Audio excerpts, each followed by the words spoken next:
The gala of humiliation, Alina Rodriguez adjusted her simple black dress for the third time as she stood outside the grand ballroom of the Meridian Hotel. At 30, she had never felt more out of place. The annual Literary Foundation Gala was meant to celebrate education, but the glittering crowd seemed to exist in a world far removed from her quiet life of books and students. Her friend, Sofia Martinez, had insisted she attend. "You deserve to be here," Sofia had said, pressing the invitation into her hands. "Stop hiding behind your lectures." But now, as Alina clutched her purse, she regretted coming. The women glided past in silken diamonds, their laughter sharp. As broken glass at the registration table, a polished attendant handed her a name tag with a practiced smile. Table 12 near the back, of course. She was an afterthought, a token educator among philanthropists who wrote checks but never stepped into a classroom. She found Sofia already seated, radiant in emerald green. "You came." Sofia squeezed her hand. "Relax. These people aren't as intimidating as they look." But then Victoria Sterling appeared. Victoria, a dean at the city's most prestigious university. Was everything Alina wasn't polished, connected, and viciously charming? "Alina, darling," she purred, her smile slicing like a razor. Quaint that they invited community college professors this year. Alina's cheeks burned. The foundation supports all levels of education. Adorable. Victoria turned to her circle. "This is Alina Rodriguez. She teaches basic literature to adults who can barely read." The group tittered. The cruelty crested when Victoria, emboldened by champagne, announced to the room, "Did you know Alina's never even been kissed?" At 30, it's like she's a character from one of her dusty novels. Laughter rippled. Alina's hands trembled. Then a voice cut through the noise. "I'd rather admire someone with principles than a room full of people who mistake wealth for worth." The crowd parted. Daniel Blackwood stood there, his green eyes dark with anger. Alina recognized him instantly, the tech billionaire whose innovations had reshaped education. He was taller in person, his presence commanding silence. "Miss Rodriguez," he said, offering his arm, "I've been hoping to discuss your work. Your paper on digital literacy was revolutionary." Stunned, Alina let him lead her away. Whispers followed. "Since when does Blackwood care about literature?" In a quiet corner, Daniel handed her a glass of water. "Are you all right?" "Why did you do that?" she whispered. "Because you didn't deserve that." His thumb brushed her wrist, sending a shiver through her. "And because I have read your work. You see the future of education in a way most don't." They talked. Alina forgot the gala. Daniel spoke of his mother, a teacher who'd worked 3 jobs to keep him in school, of the guilt that came with success. "I build platforms, but you change lives in classrooms every day." When the music swelled, he asked her to dance. "I'm terrible at it," she admitted. "So am I." His hand settled on her waist, pulling her close. "Let's be terrible together." For the first time all night, Alina laughed. But as the song ended, reality returned. This wasn't her world. Daniel Blackwood wasn't hers to keep, until he murmured, "Have dinner with me tomorrow." Breath caught. "Why?" "Because I think," he said, his gaze dropping to her lips, "this is just the beginning." Alina spent the next morning replaying Daniel's words in her head. Dinner. Not a business meeting. Not a charity. Gesture dinner. Her fingers hovered over her phone, half expecting his message to vanish like a dream. But it was still there. Rosemary's. 7 p.m. or something you love.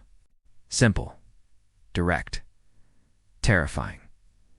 Sofia burst into her apartment at noon, arms laden with garment bags.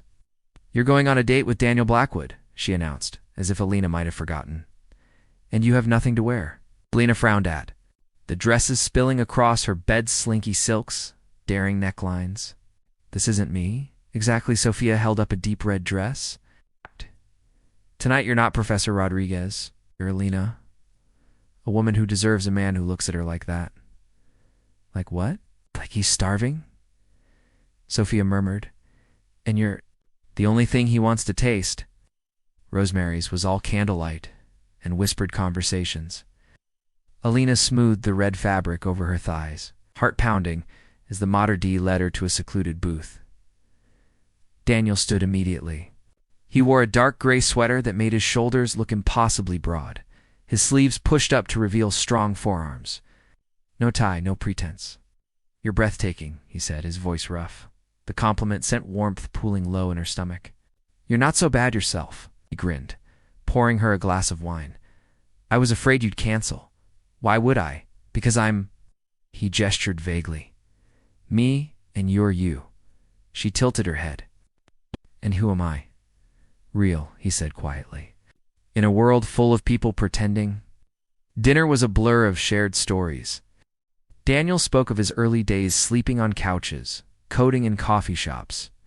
"I sold my first app for enough to buy groceries for a month. Thought I was a god. And now I realize how much I don't know." His thumb traced the rim of his glass. "It's like why a woman like you has been alone so long." The question should have stung. Instead, Alina found herself answering honestly. "I've always been careful. Too many stories end in heartbreak." Daniel leaned closer. Some stories are worth the risk. The air between them crackled. Then his phone buzzed. A name flashed. Victoria Sterling. Daniel silenced it, but Alina's chest tightened. "You're friends with her? Business?" His jaw clenched. "She's on the board of my foundation. And last night, he said slowly, "I saw her for what she is." His hand covered Alina's. "But this is real." She wanted to believe him. But as dessert arrived, Daniel's expression turned serious.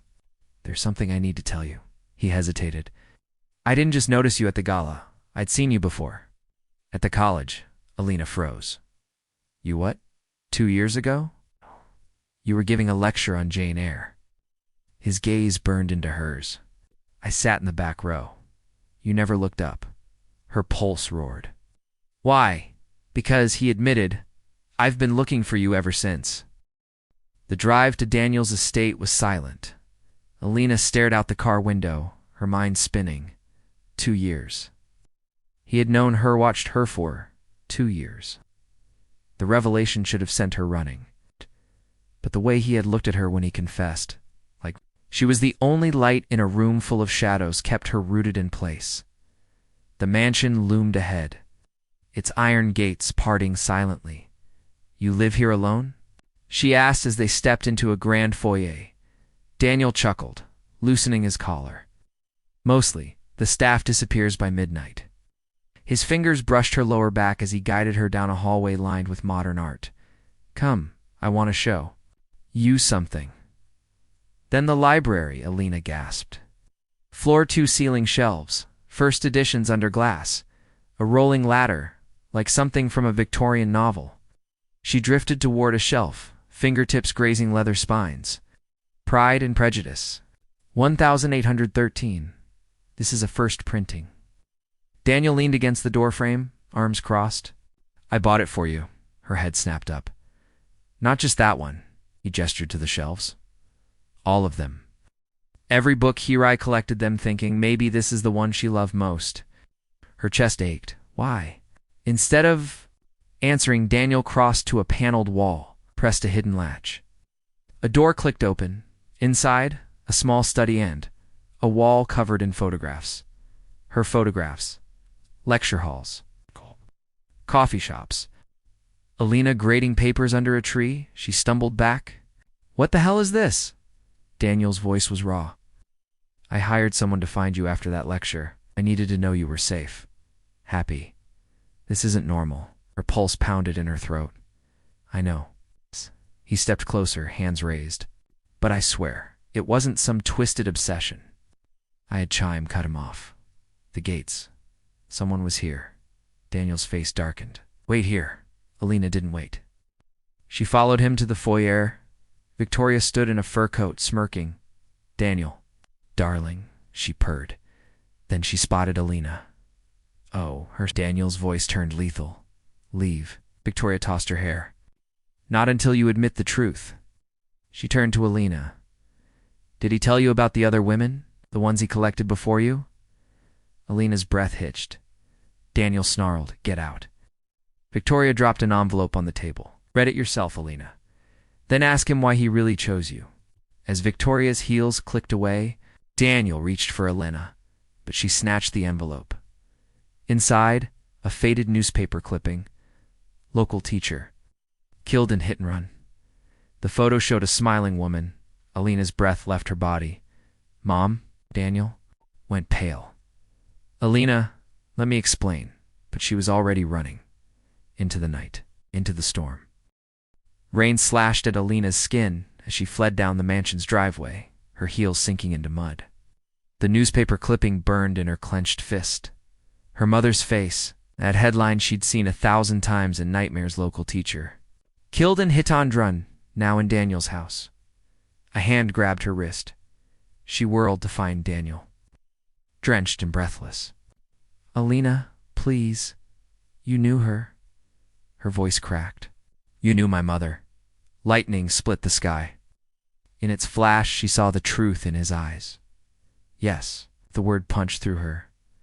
Daniel dragged her under the shelter of an oak, his grip desperate. I was there that night, 16 years old, hiding in the back seat while my father drove drunk. His throat worked. She stepped into the crosswalk, and he didn't stop. Alina swayed. The world narrowed to the weight of his hands on her arms. The ragged sound of his breathing. I tried to call for help, he whispered. My father took my phone, made me swear silence. By the time the police came, he'd paid off witnesses, called it an accident. Rainwater traced the lines of his face like tears. I tracked you down years later, not to hurt you, to fix it. His thumb brushed her cheek. The scholarships at your college, the library donations, all me. I just never had the courage to face you. Alina trembled.